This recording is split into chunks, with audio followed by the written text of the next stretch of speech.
I don't know if I like this Jinx here, Grapes. I feel like you're in such a tough spot. If ThunderTalk are able to get a good first punch with Feather and Tab kind of linking up, maybe there's an area for them to get those hyper procs, but you're playing Jinx into a Leona. Being able to reinforce on a side lane is pretty important. Shanji now probably going to be going down, at least lose his flash.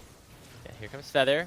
A nice dredge line as well, right after the flash is proc, but there's not enough damage. Meanwhile, on the bot side, Hoya could be in some trouble, recipient of the same treatment as PP God, just taken down to below 1 tower shot left. Leave in a really bad spot, and that means that first blood is secured here by the Ahri. Tab collecting it, and that's another kill over to Beishuan. ThunderTalk are up 2-0 again. Okay, look, if this is the ThunderTalk we're gonna get, I'm okay. I just didn't want to see another match where ThunderTalk come in, we're like, oh, we're excited about these some of these rookies and kind of developing pieces, and then they get absolutely stomped by NIP. PP God's gonna move on forward. Yeah, Aki jumps in, lands the stun, Feather flashes away, but it's just still too much damage as NIP finally get on the board.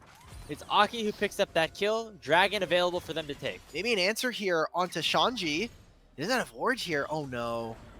Oh, yeah, just now lands. Gonna spot him out. Remember, can't get slowed there with the Ixtal's impact as there comes the needlework as well from Hoya. Second proc connects. All the needles so far connecting as Shanji knows he's dead. Uses the equalizer to clear the wave. As ThunderTalk pick themselves up the feet of warfare. Okay with this, whereas Ninjas and Pyjamas, they have a lot of early skirmishing power, but oh my god, leave. Yeah, they're already taking a big chunk of damage. Thankfully, though, for NIP, Aki is here to stop Beishuan from going in. However, that could be bad news for Aki, who gets impaled straight back into everybody. And Feather lands another beautiful dredge line. Gonna get matched here by PP God. Oh, no. 1xN is excited on the Jinx and picks himself up a double kill. He already down a lot of gold when we talked about his clear. He is now struggling in these ganks with how one note his champion is. Typically, when you want to have this Pantheon, his ganks are really strong, but maybe he lacks a little bit of that damage. But it looks like Ninjas and Pyjamas might want to fight this one as here comes the teleport to be matched here by the Grand Starfall. As Aki is just going to get impaled, though, in response. 1xN just flashed over the wall. He's still so healthy, but then Leave was going to jump on top with the Killer Instinct, not doing enough damage. The Equalizer will finally burn down the Jinx, and Hoya will be next on the menu. It's a double killing for Shanji, but Leave gets bursted down as well. It's a brawl on both fronts that ThunderTalk end up taking advantage of. They do that. Too many members have fallen. Doimi hasn't even finished his first item. We don't have a Trinity Force. I mean, yes, you have the static shiv here for Leave. He doesn't even have any of his evolves here. Why?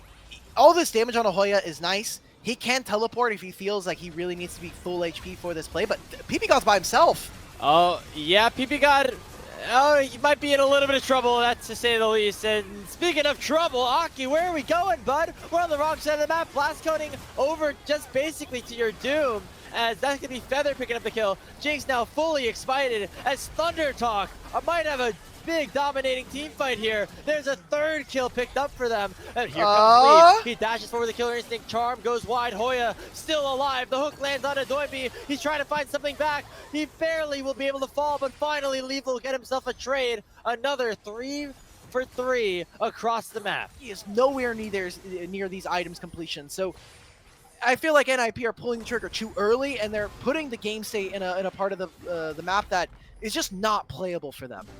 So now that ThunderTalk have picked up 2 dragons, fighting on these neutral objectives is going to become more and more important, and ThunderTalk going to have the advantage there, just having that front to back.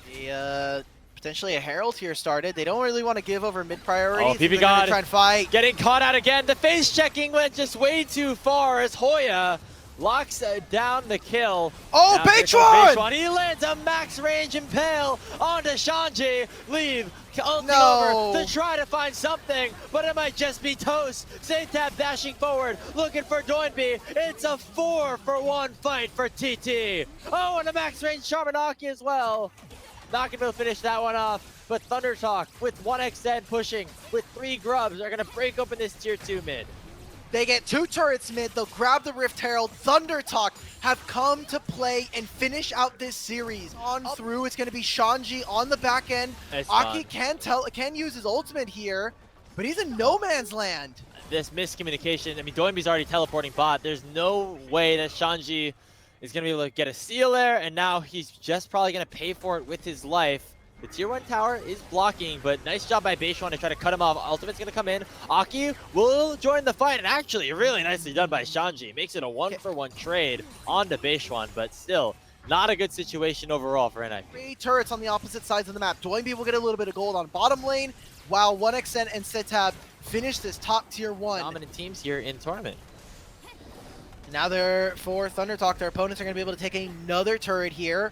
They're at least trying to funnel 1xN, give him a little bit more gold by giving him the last hit. They'll also go for another turret here. Hoya does have the ability to teleport, but he is most likely just going to be carrying, and where the game state is, they are hitting 2 item power spikes on a lot of their carries. PB God goes forward. Goes in onto 1xN, but he's already cleansed away. Here comes the ultimate. Aki tries to stun him down. Shanji picks up the first kill on the Feather. Hoya, though, is huge, has the needlework going, and with the Shroud is immune and will not fall. It's a double kill picked up for Setab. Shanji will go down, and another team fight win for Thunder Talk. Ninjas and Pyjamas, let's wrap it up. You're already in the homes, kid. You have the home stadium advantage. That's nice for you. I'm glad we had the skybox. That's as good as it's going to get for you guys in this game. As another turret falls, as another objective falls with the Otacon here already started for Thunder Talk. And if they feel greedy enough, they can even take the dragon that is just right next to them. Thunder Talk Gaming are in the precipice of finding their 2nd series win, which wouldn't move them up in the standings, but when you think about how long this season is, games like this, series losses like this for NIP could be the difference. You take into consideration items, gold, experience, all these kinds of things. So, I mean, Beishuan, there's no reason to just not keep going in. If you're this far ahead and you're gonna just keep farming kills, why not? As Aki dies for the 5th time this game, they really need to. You see how much damage 1xN does. Setab tries to finally flashed away from here, but the hook does connect. That is going to be a big target as Doinby will fall. Has not had much of an impact in this game whatsoever. But they just weren't able to find lead. They get Doinby and Aki, and maybe they're going to continue to try to stall out these bases. 1xN, no cleanse, no flash. The summoner list Jinx, and she will get burned down. There's a shutdown going towards Shanji, but the trade is going to be big as Setab and Beishuan combine for another kill. Overall, a 2-for-1 across the map, but Setab is still alive. Hoya. They then have to worry about turning around in a minute and a half's time towards this dragon. They make this play onto Beishuan. Ari's on his way. He's just so tanky at this point, and it's a beautifully funneled charm in from the Ixtal's impact. And look at Hoya decimating Ninjas in Pyjamas and putting them to sleep. Doinby in a 1v2 gonna get collapsed upon by Setab. Baron might not even be necessary. It's a triple kill it for the Ari, and they're gonna try to make it forward, but it will just be the full ace for TT as they head down the mid lane. And if they can't end on this wave, well, guess what? They've got a bottom lane wave to do it. Thunder Talk continue to be full of surprises here in the LPL. First it was BLG, and now it's Doinby and NIP. It's the biggest win that they've had all split too long, as Thunder Talk have been able to walk the Thunder Walk and pick up the 2-1 over NIP. These were some of the best highlights from today's matchup. Which moment was your favorite? Let me know in the comment section below. This is OP, and I'll see you tomorrow. Take care.